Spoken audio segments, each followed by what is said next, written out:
Welcome to a new webinar from Autistic. I'm Ines Ismail, co-founder of Autistic. We set up Autistic to help autistic children tackle their social communication struggles, which can be a real barrier standing between them and realizing their potential. Today, our autism consultant, Jane Piddock, shows us some strategies to support our children with sensory differences. Jane, over to you. Thank you, Ines. Okay, so hello everybody, I'm Jane and I'm really pleased to be here today.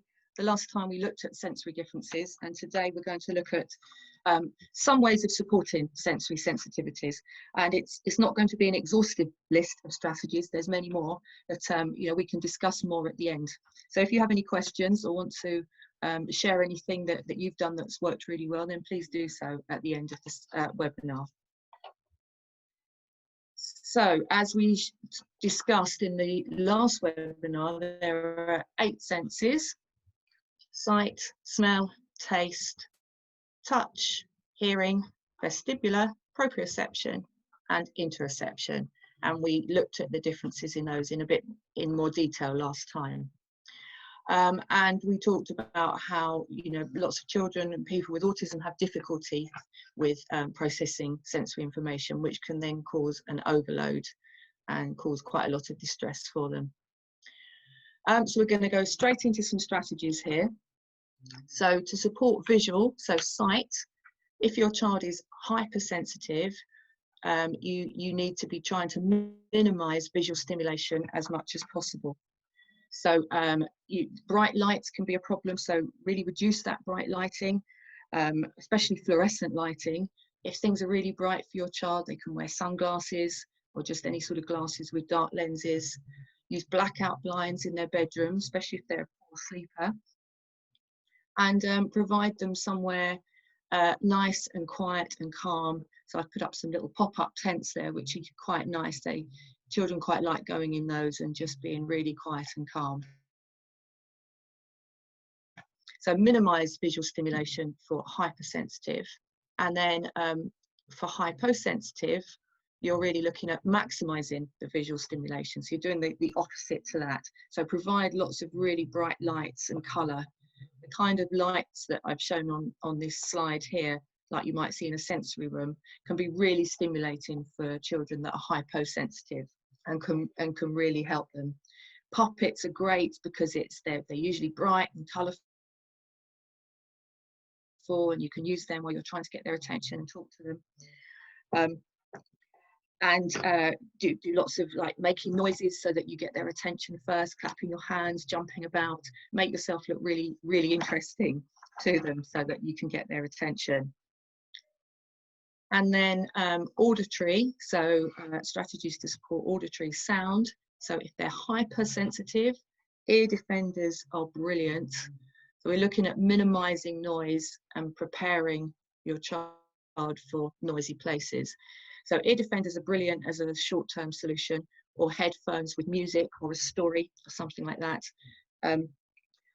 Lots of shops now have what they call an autism hour, so you can go where it's quieter and they're only open for families of children or people with autism. And that's the same with a lot of the museums as well. The Science Museum does a brilliant couple of hours early in the morning that's just open for families of people with autism. So it's just keeping the noise down, and again providing a sanctuary place for them where they can go if things become a bit too much. And then if they're hyposensitive to noise, so the opposite, then you're going to need to use lots of noise and visuals to get their attention, to help them to understand what you want them to do, to communicate or to inform. So again, the clapping the hands, getting their attention, getting them to clap their hands and join in with you. Voice meters are brilliant, and I've put a couple of examples here, and it can help your child to know what kind of level sound they need to be using with their voice, because a lot of children that are hyposensitive to sounds don't talk very much at all, or if they do, it's often very quietly. So that can help them with that.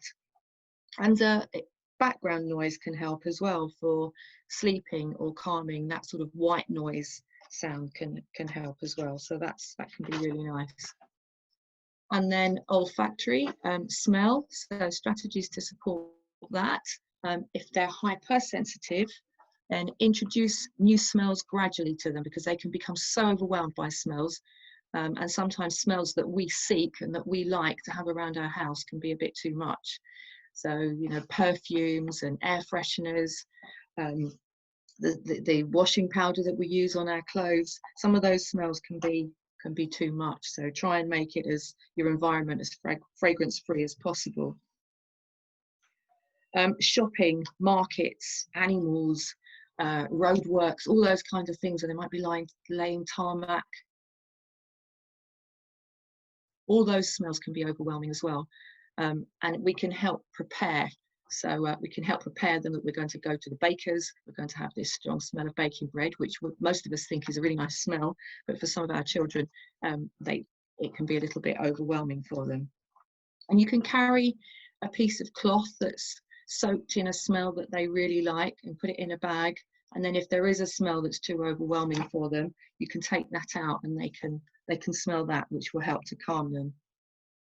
And then if they're hyposensitive, then you're looking at getting really strong smelling items for them, because their sense of smell isn't as strong as others. So use lots of strong smelling things to help them. Some children like unpleasant strong smelling things like feces. So if that's the case, find some other strong smelling smells that will distract them from that, and also use those as a reward for them. So strategies to support gustatory, so taste. They're hypersensitive. We want to try and give them lots of opportunities to taste different things, which they don't like to do. So can make the food look exciting, put it on a plate, make it into a picture, cut it up into tiny pieces, spread it out into different sections with perhaps a reward at the end if they taste a couple of things. Have a tasting day where all the family try tasting something different, and play with food. Just play with it, touch it, smell it, put it to the mouth, but don't worry if they don't eat it.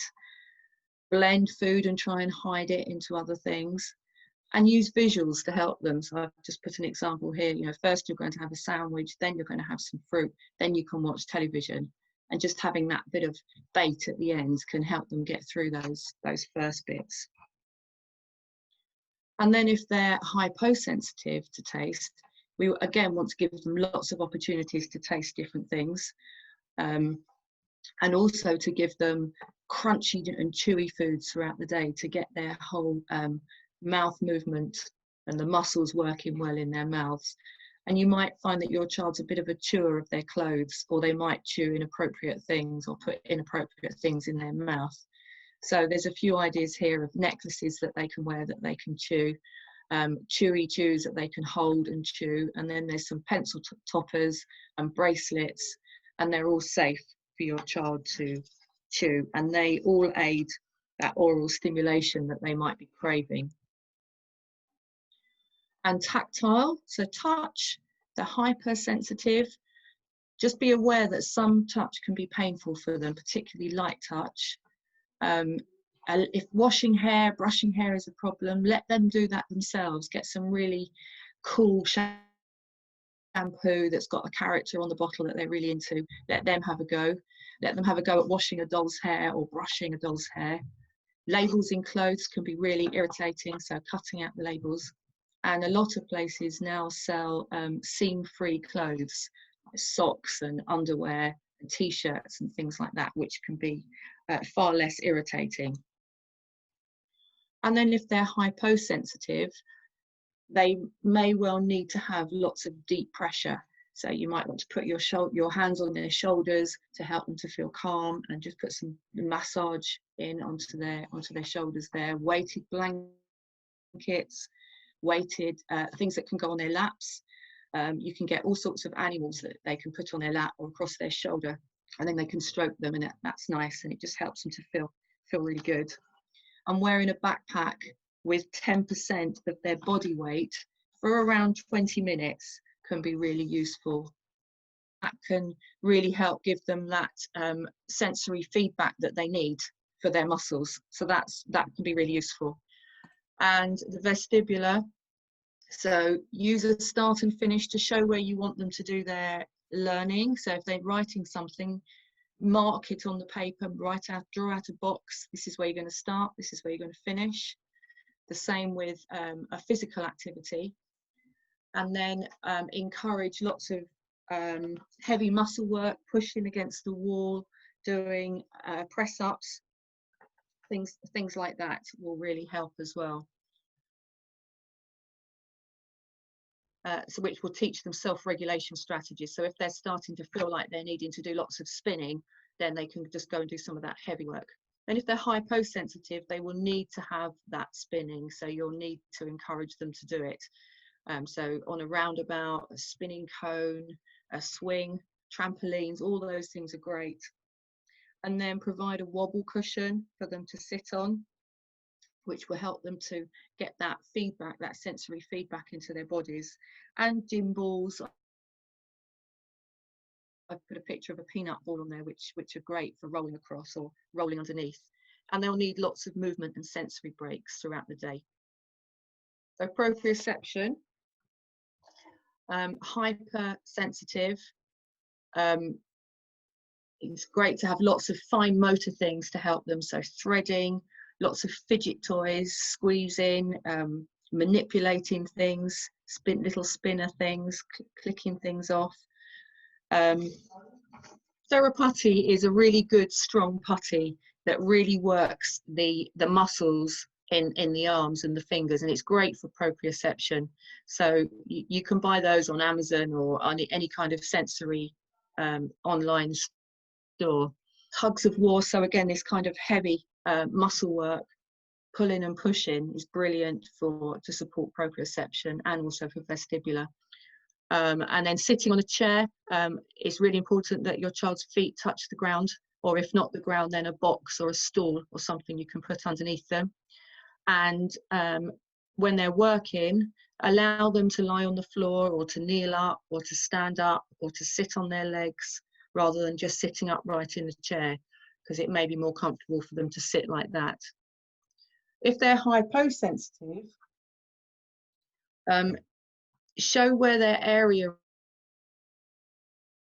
is on the carpet at school or at home if they're playing. This is where you are, and it will help with their personal space, which will then also help them when they're talking to others, because sometimes they're unaware of how close they should be or shouldn't be. So I like to teach the arm's length rule. So if they put their arm out, that's roughly how far you should be.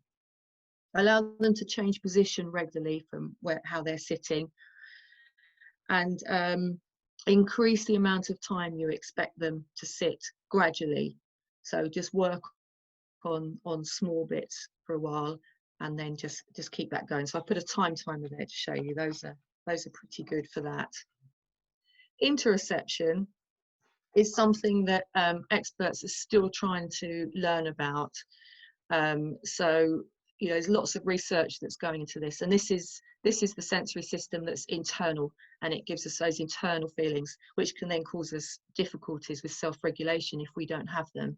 Some experts say that mindfulness it does help children or anybody that has interoception sensory sensitivities, because you then become much more aware of your body. And that is the end of that whistle-stop tour on sensory strategies.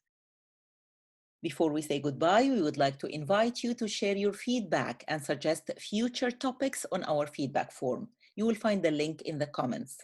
In fact, the topic for our next webinar has been suggested by a parent. It's about interacting with peers, how to help your child interact with their peers. It will be held in 2 weeks on Thursday the 16th, same time. Please save the date. And if you want to receive our weekly top tips, hear about future events, and receive news from Autistic, please join our newsletter and follow us on social media. Thanks from Jane, me, and all of us at Autistic. Bye, and looking forward to seeing you again soon.